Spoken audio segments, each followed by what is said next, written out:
The corridor at Rochester smells of ointment and wet wool, boots clicking on chiseled stone. A masked gentleman steps forward, testing charm like a key, and a gloved hand brushes him away. Protocol fractures in a heartbeat. Surprise answers surprise. Pride, pricked, begins to look for armor.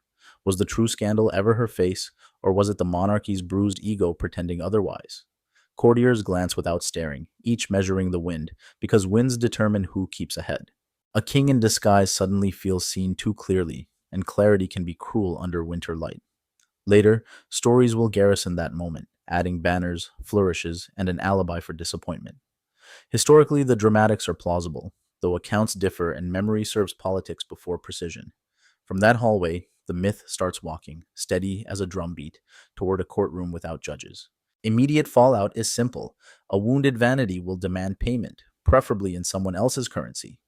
To see the bill itemized, we must step back to the map, the ministers, and the marriage calculus. Let's widen the frame to 1539, London's chessboard and a fixer named Cromwell. 1538 to 1540, 1538, 1540, redraws Europe with temporary inks and permanent ambitions. France kisses and quarrels with the empire. Rome scowls at England. Merchants measure risk against doctrine. Henry needs breathing space and partners who dislike the Pope almost as much as he does. Thomas Cromwell proposes arithmetic. Marry into Cleves, touch the Schmalkaldic world, and frighten continental bullies. On parchment, the duchy looks sturdy. Jülich, Cleves, Berg, a modest shield against larger, hungrier neighbors. Why fight alone when a ring could purchase time, ships, and plausible friendship across dangerous waters? Negotiators trade letters, gifts, and careful phrases. A proxy marriage nods across frontiers and snow. The wager hides fine print, foreign customs, uneven translations, and a king who prefers victories theatrical. England's break with Rome still bleeds. Every alliance must cauterize reputation as much as vulnerability. Cromwell counts creditors and cannons. He thinks like a builder, bolting this marriage into state scaffolding. Reasonable historians note the plan's logic, while admitting sources are partial and correspondence occasionally evasive. Immediate effect is leverage. Ambassadors bow lower, and Henry talks louder, believing the pieces now align. But paper promises demand a picture the king can love, and affection is notoriously hard to legislate. Enter an image maker whose brush signs contracts. Summon Holbein and convert diplomacy into a face. The next move is not a treaty, it is a portrait that must not lie. Summon Holbein, and the room changes tone. Pigments become policy, brushes become briefings. His habit is disciplined clarity, contours precise, fabrics legible, jewelry described like inventory. A portrait for marriage is not flirtation. It is a promissory note sealed in varnish. Miniatures travel faster than people, letting kings fall in love with an argument, not a stranger. Could paint tell the truth and still please a monarch who pays for enchantment, not doubt? Holbein studies posture, proportion, and the sober dignity Cleves courts prize above theatrical charm. No mouth softened into syrup, no eye widened past nature. Resemblance must survive the channel. Ambassadors, cautious, confirm the likeness in letters that balance flattery against professional survival. This is an image as contract. If the face agrees with expectation, the treaty finds momentum. If the face disappoints, blame will cascade. Down the easel, across desks, onto unlucky shoulders. Contemporary testimony is uneven. Artists rarely append disclaimers to state portraits. Immediate implication is simple. Affection has been pre-scripted, and reality must not contradict the script. Holbein delivers finish, restraint, and enough serenity to reassure a man who fears chaos. The canvas whispers alliance, stability, adult moderation, qualities that dull drama but strengthen nations. And yet pictures cannot shake hands or decode silence. They cannot catch winter breath. To test paper and paint against weather and customs, one party must sail. So the face leaves the frame, steps into snow, and boards a wine-bruised ship. What happens when the picture walks? We find out on a road slick with frost. Next, a duchess crosses borders, guided by etiquette and the brittle hope of strangers. Late December air tastes of salt and iron. Gulls write ragged lines above gray water. Anne's convoy lands, then inches across England. Inns, chapels, chilly audiences heavy with protocol. Every mile teaches a new rule, bow angles, sleeve etiquette, phrases that soothe proud men. Her German court plainness reads as virtue to some, austerity to others hungry for sparkle. Road dust and candlelight are cruel editors. Even beauty looks tired after a week of bells. Who among us wouldn't cling to a picture when real life refuses such obedient stillness? Ladies whisper practical kindness. How to smile without promising, sit without surrendering, listen without yielding. Priests measure orthodoxy. Stewards count trunks and lace. Musicians rehearse welcomes in careful keys. The crowd wants a fairy tale, yet governance requires a partner built for ordinary weather. She replies with composure, learned from a court that prizes discipline over display and gossip. Travel diaries from the period are fragmentary. The mood, however, is plausible and consistent. Immediate implication. Expectations harden with each checkpoint, making surprise more dangerous for royal pride. England prepares a spectacle. She prepares to be unspectacular, which is its own audacity. By the time carriages approach Rochester, narrators are rehearsing endings they haven't yet earned. A king, impatient, will not wait for ceremonies to perform their careful, softening work. Disguise promises romance to him, and disaster to anyone who fails to recognize the script. Footmen warn of drafts. Musicians tune. A January sky lowers like a helmet over stone. The portrait has arrived. Now the man behind the myth intends to meet the woman. Next comes the misread touch that turns snowfall into shrapnel, the Rochester encounter. The meeting begins before anyone speaks. Disguise, haste, and expectation crowd the little chamber. He reaches for play and triumph. She recoils politely, startled by a stranger breaching distance. Etiquette demands recognition. Romance expects surrender. Neither rulebook fits two nervous people in January. Her hand, trained by caution, moves aside. His appetite, trained by theater, interprets insult. Laughter could have rescued them. No one laughs, because laughter ranks below survival near crowns. Witnesses pretend not to witness, fixing their eyes on doorways, tapestries, and floor patterns. He declares himself. She curtsies correctly. The moment is patched, yet the rip keeps widening. Was she supposed to swoon on command? Fulfilling a script she never received in Cleves? Snow muffles hooves outside, but pride amplifies inside, turning a bump into a battlefield. Courtiers begin drafting explanations, the way sailors plot exits when clouds harden into iron. The portrait becomes suspect, not for lying, but for failing to soothe a temper. He wants enchantment immediate, effortless. She offers composure, practiced, patient, and inconveniently real. Accounts differ later, as accounts will. Memory arranges furniture to hide the broken chair. Immediate consequence is narrative urgency. Someone must pay for disappointment the king will not own. The bill will not be presented today. It will arrive at a wedding altar. Overnight, a new device appears. Call it a chivalric test. Call it wounded vanity's shelter. He tells intimates the encounter revealed coldness, even treachery. The misread becomes moral failure. The court inhales carefully. Language tilts to please a man who hears what he needs. Who dares contradict a monarch nursing a bruise? When bruises can appoint scaffoldings and gallows, letters acquire adjectives. Physicians discover theories. Theologians adjust scruples to hug the chosen conclusion.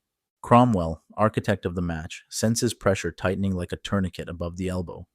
Holbein, useful and discreet, drifts sideways from the blast radius, painting saints in silver.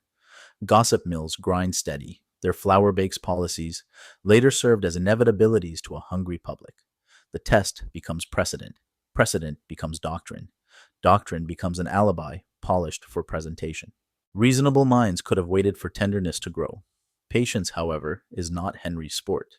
The king reframes impatience as prudence, declaring prudence incompatible with a heart accused of frost. Immediate effect is alignment. Heads nod in rhythm, and dissent learns to nod a little faster. Cromwell's ledger now includes blame. Every entry whispers interest, compounded by the king's injured pride. The only path left seems forward, into vows, trumpets, and the narrow door named destiny. Next comes a ceremony no one dares delay, though everyone feels the floor begin to tilt. Epiphany, dawn presses frost against Greenwich windows. Trumpets lift steam from human breath. The chapel blooms with velvet, beeswax, and Latin kept tidy by stewards. She advances measured steps.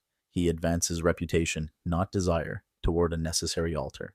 Vows glide like practiced oars. Rings slide without friction. Applause reassures investors, masquerading as guests. Priests invoke stability. Scribes inventory jewels. Guards listen for murmurs, not music, behind pillars. In public, success is a sound. Failure prefers corners where whispers multiply. Could ceremony rescue affection by forcing the future to arrive on schedule? He plays the part flawlessly, a king armoring doubt beneath cloth of gold certainty. She meets the gaze without flinching, carrying a homeland's dignity into unfamiliar rituals. Gifts are exchanged, signatures fixed, and Europe momentarily believes in carefully drafted harmony. Yet between signatures, silence expands, measuring the distance paper cannot bridge. Courtiers exhale, calculating bonuses of calm. Others taste the bitterness of postponed storm. Chroniclers agree on the date. They diverge on warmth, glances, and unspoken meanings. T. Immediate consequence. The union becomes an obligation with auditors, not a conversation with room for grace. When obligation governs intimacy, the bedchamber will be summoned as a tribunal. The doors close tonight, and the verdict, fair or reckless, will steer kingdom and careers. Next, the marriage must pass a test that confuses medicine with masculinity and shame. Night settles, attendants fold tapestries back, a fire argues weekly with January. The couple shares rooms, not certainty. Propriety dictates witnesses and ritual undressing. He carries injuries, fears, and the heavy crown that tolerates no private defeats. She carries tiredness, modesty, and rules, learned where patience outranks theatrical devotion. What happens when power dreads intimacy more than enemies marching across the channel? Morning brings reports, crafted phrases, and the first hint of a strategic confession. He mutters of dissatisfaction, anatomy, and unfamiliarity. Language chooses fog over accountability. Physicians, summoned, speak cautiously, inventing linens of terminology to cover embarrassment. Advisors nod, adjusting theology and rumor to the room's preferred temperature. The tale hardens, consummation uncertain, affection insufficient, prudence offended by biology. Meanwhile, she behaves irreproachably, meek, courteous, unprovocative, offering no handle for open accusation. Sources are partial and strategic. Private rooms leak fewer facts than public altars. Immediate consequence. Blame begins migrating from the throne to the woman selected to save it. The diagnosis becomes moral. The moral becomes policy. Policy seeks a scapegoat with dowry. Holbein is spared, for now. Cromwell feels the ledger grow fatter and darker. Gossip discovers momentum. Corridors hum like hives when one bee refuses silence. Bridge. The bedchamber whispers will soon be piped through the organs of government. Next, the rumor mill will refine discomfort into doctrine and target into verdict. The court begins converting embarrassment into policy, one hushed corridor at a time. Physicians craft sentences that diagnose fog. Theologians polish phrases that sanctify hesitation. Secretaries learn which verbs survive the journey from bedroom whisper to council record. Ambassadors, prudent men, report temperament and unsuitability, never anger or infirmity, for safety's sake. Could a rumor, repeated with piety and ink, acquire the weight of Scripture? Gossips stitch the same patchwork daily, insisting the pattern is ancient and inevitable. Holbein keeps painting elsewhere, his brush quietly busy, his proximity recalibrated to safe distance. Cromwell, meanwhile, carries the suitcase of blame, heavier each morning, lighter in excuses. Household officers replay anecdotes until their edges sharpen into knives carried under sleeves. Chapels offer careful prayers for harmony, which everyone understands as code for separation. In the near term, heads align instinctively, because misalignment invites weather of lethal velocity. The king's dissatisfaction becomes doctrine, and doctrine begins auditioning victims with dowries. Each retelling erases tenderness and installs utility, as if hearts were replaceable furniture. Courtiers practice agreement in several keys, so the music pleases whichever ear listens. A verdict is not yet written, but the courtroom is already building itself. Next, watch rumor acquire seals and signatures, as annulment procedures gently enter the stage. Anne answers confusion with courtesy, a survival grammar older than any dynastic treaty. She keeps proper hours, shares tables, thanks musicians, and writes letters that soothe temperature. Her wardrobe shifts toward English taste, signaling adaptability without surrendering the spine beneath fabric. Servants find her predictable, which, in palaces, is the rarest and safest luxury. What weapon hurts gossip more than refusing to supply even a splinter of scandal? She learns names, greetings, and the little jokes that domesticate a foreign household. Mary and Elizabeth discover an ally who displeases no one and embarrasses nothing. Her restraint frustrates hunters of treason, Snares baited for arrogance return home unsnapped. In the near term, she becomes harder to prosecute and easier to compensate generously. Ministers, reading the room, sketch exits that preserve everyone's face and redistribute the furniture. The public script speaks of harmony, while private drafts sketch the geometry of untying. Cromwell sees hope narrowing to a keyhole. He still pretends the door remains ajar. Anne's patience buys options, including the most unroyal prize of all, ordinary freedom. The palace exhales more often, believing that kindness can conclude what spectacle could not. A resolution feels both inevitable and newly humane, as if mercy were pragmatic. Next comes July, when law translates whispers into findings and compensation into a settlement. July opens the ledger and asks theology to balance what pride could not. Councils review oaths, witnesses, and a pre-contract once whispered in Lorraine's winter corridors. Non-consummation joins the docket, wrapped in euphemism and guarded by careful clerical Latin. Is a marriage if bodies never agree and paperwork nods elsewhere? Lawyers write with gloves. Their sentences warm the throne while cooling public curiosity. Anne is consulted with ceremony. She answers with dignity, seeking peace more than triumph. Her signature travels the neat path prepared by stewards who understand humane exits. A settlement unfolds, houses, revenues, and a new address inside the family, not beneath it. King's sister becomes a shield fashioned from tact, money, and the politics of consolation. Exact inventories differ across sources, but the pattern, generosity for quiet, appears consistent. Immediate consequence: Europe reads stability, not scandal. England keeps allies while changing household furniture. The document insists on kindness, because kindness advertises strength more effectively than thunder. She returns gifts with courtesy, keeps friends with prudence, and exits the altar's crossfire. The annulment, polished, frames nobody as villain and everybody as student of necessity. Yet paperwork craves bodies to carry blame. Rituals rarely satisfy a sovereign's appetite for closure. Who must pay for errors that wore crowns and signatures for half a year? The court turns its face toward the builder of the bridge, now being dismantled. Bridge forward. The same pen that rescued reputation will sign a death warrant. Next comes Cromwell's fall, where an architect is offered to gravity to steady a throne. Cromwell enters council with papers, exits under guard, and learns silence has sharp teeth. Charges flower quickly: heresy, treason, presumption, accusations arranged to fit any necessary outline. He, the fixer of bridges, now dangles from one, a warning printed in flesh. Who protects a minister when his greatest client needs absolution? More than gratitude? Enemies rehearse indignation. Former friends polish neutrality. Survival writes its own homilies overnight. Pamphlets would later pretend inevitability. In truth, contingency steered events through narrow alleys. He has marched through streets that once bowed, the crowd measuring distance from yesterday's favors. Letters burn or change owners. Inventories migrate. Loyalties learn new addresses by afternoon. The king's displeasure seeks a body, and bureaucracy obliges with ribbons and seals. A scaffold answers questions a courtroom might complicate. Speed performs justice when certainty wavers. Chroniclers differ on motives. Alignments shifted weekly in that heated summer. Immediate consequence: fear clarifies. Courtiers rediscover prudence. Policies lean toward whatever soothes royal memory. Anne's annulment glows cleaner when blame finds a minister rather than a monarch. Holbein keeps his head. Cromwell loses his. The lesson files itself in palace drawers. Yet the vacuum does not stay empty. Thrones abhor pauses the way storms abhor stillness. Another bride will be hoisted forward, bright as a banner, eager to promise renewal. Bridge. Before we meet that peril, look sideways at the woman already written off. Next, Anne's supposed defeat becomes a quiet victory, rich in rooms, revenues, and peace. Richmond wakes to soft horns, measured laughter, and a household learning gentleness over spectacle. Anne becomes the king's sister by decree and by habit, a title stitched with tact. Her rooms fill with tapestries, pensions, and practical kindness that keeps corridors from growing sharp. Stewards plan dinners where politics relaxes its jaw. Musicians learn her quieter tempos by heart. She rides, hosts, and writes thank-you notes with phrases sturdy enough to carry oceans.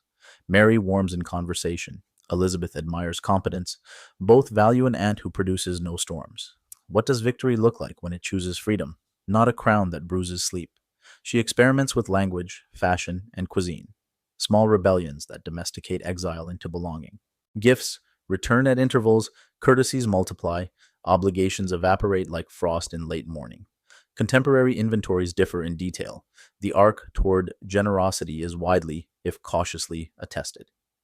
In the near term, tension lowers, accounts settle cleanly, and Europe reads stability instead of scandal. Servants, grateful for predictability, discover that routine can be a republic more humane than ceremony. Anne learns the power of staying legible. No surprises, no insults, no convenient provocations. Her lesson is sharp. Do not challenge a narrative when you can redirect its ending. Bridge forward. Elsewhere, a new bride is hoisted into danger by the same impatient machinery. Next, we meet Catherine Howard, whose brightness courts thunder and whose youth is no shield. Catherine enters like a festival. Music quick, silks restless, promises stacked higher than prudence. Her sparkle flatters a wintering court that confuses entertainment with forgiveness and appetite with renewal. Anne's survival is architecture. Catherine's strategy is weather, dramatic and beautiful, but perilously changeable. Which tactic lasts longer before an aging sovereign who interprets joy as tribute and confession? Whispers thicken into knots, past indiscretions, present follies, threads that prosecutors will braid into a halter. Handlers coach composure, enemies sharpen quills, friends practice silence, the palace's most reliable charity. Soon, rehearsals turn macabre. A block to kneel upon, prayers memorized against a stony dawn. The image chills because youth imagines exemptions. Scaffolds never honor such fantasies for long. Clerks draft charges as if writing weather reports. Inevitability is an administrative mood, not truth. Eyewitness claims tangle with later embroidery. Historians debate details while agreeing on terrible velocity. Immediate consequence is pedagogical. Courtiers relearn fear, and hope walks more slowly after supper. The king's search for renewal curdles into spectacle, staining tapestries that once promised spring. Against this backdrop, Anne's quiet bargain looks almost radical, a manifesto of survivable dignity. She sends condolences with decorum, staying near yet outside the blast radius of catastrophe. Bridge. While bodies pay for theater, words begin mutating, inventing insults that outlive their makers. Next, we trace a slur's long afterlife, the Flanders mare that history did not hear that year. The insult arrives late to the party, carrying centuries of echo and laziness. It is catchy, alliterative, and wrong, the kind of phrase schoolboys memorize effortlessly. Contemporary letters do not sing it. Later, storytellers retrofit it, then swear it's ancient. Why do we trust a sneer that cannot show a date, a witness, or context? The word Flanders blurs geographies on purpose, flattening the Low Countries into convenient mockery. Misogyny loves barnyard metaphors. Xenophobia supplies the geography. Repetition gives it a crown. Biographers quote biographers. Footnotes drink from the same shallow well until mud tastes scholarly. Stage and screen prefer punchlines to footwork. Jokes travel faster than corrections, especially with costumes. Printers later find the phrase useful. Shorthand, a gossip headline masquerading as inherited wisdom. Each retelling files away complicating details, trading ambiguity for applause and memory for rhythm. The slur becomes armor for wounded pride, outsourcing blame to a woman and a map. Its afterlife proves that language can bully the dead and instruct the living to smirk. Yet sneers age poorly when confronted by objects that outstare noise and survive weather. Archives keep their dignity, galleries keep their climate, varnish keeps its secrets until invited to leave. In the near term, the insult dominates summaries. Over time, evidence reassembles nuance piece by piece. Bridge. Words can be reckless. Paint, paradoxically, is careful, stubborn, and immensely patient. Next, watch conservation peel back centuries and let a face argue for itself. Under bright, measured lamps, conservators coax varnish to surrender its yellowed authority. Swabs circle slowly. Solvents tiptoe. An old glow withdraws to reveal cooler light. Threads sharpen. Metals quiet. Flesh regains breath where resin once imposed a syrupy dusk. Holbein's line returns. Economical, exact, unsentimental, honoring fabric without turning woman into upholstery. Can a portrait testify not to beauty contests, but to self-possession and adult composure? The mouth sits undecorated by flattery. The gaze meets viewers without begging for applause. Details whisper diligence. A clasp engineered like jewelry, sleeves disciplined, posture untheatrical yet assured. Conservation does not invent charm, it releases evidence, correcting the optics of inherited neglect. Ambassadorial confirmations, read alongside the canvas, feel less like flattery, more like ordinary reporting. The painting steadies the room, refusing melodrama, declining to join centuries of noisy derision. In the near term, viewers recalibrate. Later, textbooks begin noting the insult's tardy birthday.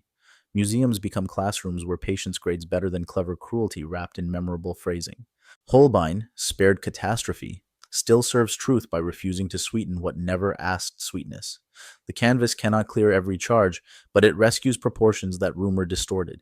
It argues for competence, steadiness, and dignity, qualities that outlast trends and theatrical expectations. Bridge forward. Paint has spoken. Let paper speak, the letters and diaries nearest the scene.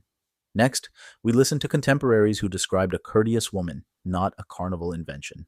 Letters closest to the scene describe calm manners, measured speech, and unshowy competence. Envoys note a pleasant conversation partner, courteous to servants, punctual, and attentive to protocols. Court ladies praise steadiness over sparkle, the difficult virtue inside rooms hungry for distraction. Could a woman so described be the caricature later audiences repeated without checking dates? Dispatches weigh tone carefully. Writers balance observation against employment, truth against diplomatic temperature. Even so, their ordinary adjectives refuse the theatrical cruelty that posterity rehearsed enthusiastically. Household records confirm predictability. Regular alms, seasonal gifts, and staff retention unusual for transitions. The absence of scandal is not proof of sainthood, merely evidence of practiced prudence. Modern editors warn that fragments exaggerate certainty. The composite picture remains cautiously persuasive. Near-term consequence. Reputational gravity tilts toward normalcy, making grand accusations feel administratively inconvenient. Pedants begin scouring phrases. Playwrights grow bored. Rumor briefly loses its favorite chorus line. Her correspondence, polite and specific, treats England as home rather than a prolonged costume. This is not triumphalism. It is the stubborn survival of dignity under impatient scrutiny. The longer witnesses repeat calm, the harder revenge narratives breathe inside official paper. Bridge forward. Reputations invite suitors, and politics loves symbolic reconciliations dressed as romance. Next, proposals arrive from respectable quarters, and Anne chooses a freedom crowns rarely grant. After annulment, the air clears. Possibilities gather like ships waiting for favorable wind. Polite feelers appear, continental nobles floating futures, domestic magnates testing rumor against opportunity. She receives compliments without mortgages, entertaining prospects while protecting the perimeter of tranquility. What is rarer than a royal woman permitted to pick ordinary happiness over spectacle? Tutors expand her English. Tailors negotiate hybrids. Continental discipline paired with English silhouettes and fabrics. Menus flex accordingly. Musicians add dances learned from both Rhine towns and Thames parlors. Visitors leave describing warmth without flirtation, ease without invitation, and wit harnessed to discretion. Courtiers admire the paradox, a princess who stabilizes households by declining to audition for thrones. In the near term, goodwill deepens, and settlements feel wise rather than merely convenient. Children in corridors nickname her kindly. Servants trust schedules. Treasurers stop bracing for emergencies. Chronicles differ about specific suitors. Consensus agrees options existed and were deliberately unpursued. Anne cultivates the role of elder sister, subtly mentoring two future legends with untheatrical tact. By choosing latitude over rank, she demonstrates a politics of breathable rooms and recoverable days. Her calendar fills with rides, readings, and visits that oil the hinges of fragile peace. Bridge forward. Choices echo across reigns, and endings matter as much as entrances to history. Next, we follow her through Mary and then Elizabeth toward a Westminster resting place of honor.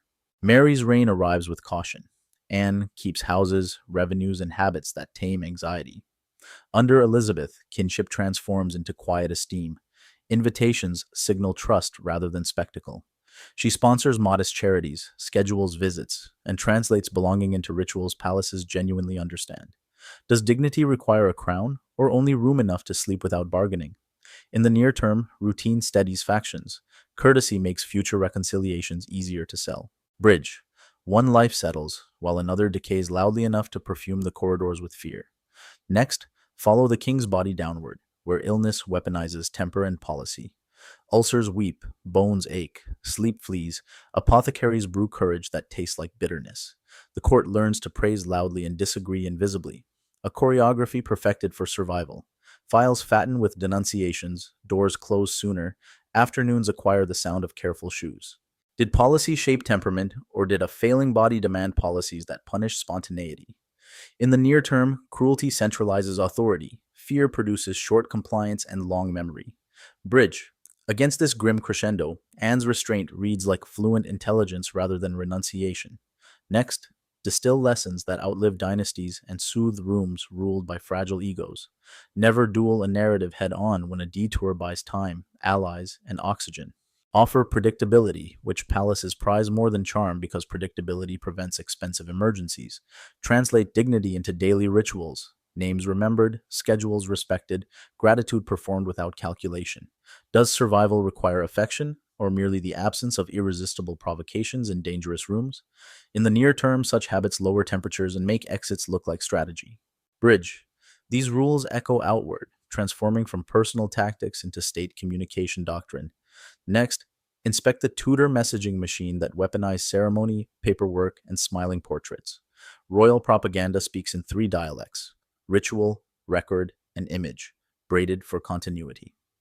Processions choreograph obedience, proclamations legalize emotion, portraits freeze charisma into public property. Courtiers translate whispers into minutes, clerks sanitize heat, heralds sell unity like perfume. How do you oppose a chorus whose instruments are payroll, pageantry, and paper? In the near term, dissent becomes expensive. Conformity masquerades as patriotism and mercy. Bridge. Yet objects sometimes outlast slogans and speak with stubborn, unpurchasable clarity. Next, consider art as evidence again, now with courts of opinion paying attention. Technique testifies. Panel joins. Pigment choices, underdrawing, and corrections reveal intention over flattery. Connoisseurship is not snobbery here. It is forensic reading under controlled light. Do we accept an insult's rhythm or the quiet grammar of surviving materials? In the near term, galleries correct shortcuts. Textbooks add footnotes that temper appetite. Bridge. Evidence disciplines taste without humiliating it, a compromise rumor never offers. Next, widen the lens to beauty standards, the politics that close faces with seasons. Standards drift. What dazzled one court reads severe to another tuned for sparkle. Power weaponizes taste, rewarding mirrors that flatter and punishing faces that refuse theater. Are we judging people, or simply measuring distance from our preferred advertising again? In the near term, politics trades aesthetics like currency, buying applause, and deniability. Bridge. When narratives thin, witnesses matter, collect more eyes closer to heat. Next, hear from those beside the storm. Painters, ladies, envoys, assembling a steadier mosaic. Holbein survives by accuracy. Few tyrannies punish truth that arrives without theater. Ladies keep diaries of logistics, kindnesses, quarrels, and the fragile mechanics of peace. Envoys triangulate rumors, editing adjectives according to weather and salaries of the day. Whose proximity counts more? A playwright centuries away, or a chamberlain sharing doorways? In the near term, mosaic beats myth. Institutional courage slowly learns to quote it. Bridge. The court dissolves, but our world keeps repeating its loudest errors. Next, map how platforms and headlines inherit old reflexes and export them faster. Today, algorithms crown repetition. Catchy contempt outruns corrections, especially with costumes and music. Clips edit complexity into punchlines. Nuance dies politely in the comment queue. Are we amplifying evidence, or auditioning for approval with borrowed certainty again? In the near term, audiences reward heat, platforms monetize speed, archives wait patiently. Bridge. Learning history here means training taste. Slower eyes, kinder tongues, better questions. Next, step into the ethics undergirding stories we like too quickly to examine. Pride wants villains, systems want stability. Together they misfile responsibility to innocent drawers. Justice fades when narratives outsource shame, especially to women framed as foreign. Must mercy apologize for being practical, or can prudence wear honor without disguise? In the near term, humane settlements prevent blood while admitting nobody's perfection. Bridge. Rereading. Anne clarifies this ethics, where survival is not surrender but design. Next, assemble her portrait from choices, not stereotypes, and watch conclusions soften. She is not a joke, nor a saint. She is deliberate, resilient, learnable. Her competence refuses melodrama. Her courtesy disarms. Courts trained to hunt vanity. Should history applaud spectacle, or the quieter architecture that preserves tomorrow's breathing room? In the near term, This reading protects others from recycled slurs and lazy shorthand. Bridge. Return once more to Rochester, not for gossip, but for human calibration. Next, reconstruct touch, cold, and surprise. Then watch dignity choose its future. The room is small, air bites, a stranger's perfume argues with ointment. Instinct shields boundaries. Theater expects recognition. Timing punishes everyone equally in winter. Would you surrender to a masked approach or ask names before kneeling? In the near term, embarrassment colonizes explanations. Courtiers translate awkwardness into cautionary legends. Bridge. Memory hardens fast when pride shivers. Kindness arrives slower than rumor. Next, admit uncertainty openly. Let scholarship mark edges instead of pretending certainty. Sources are fragmentary. Translations tilt.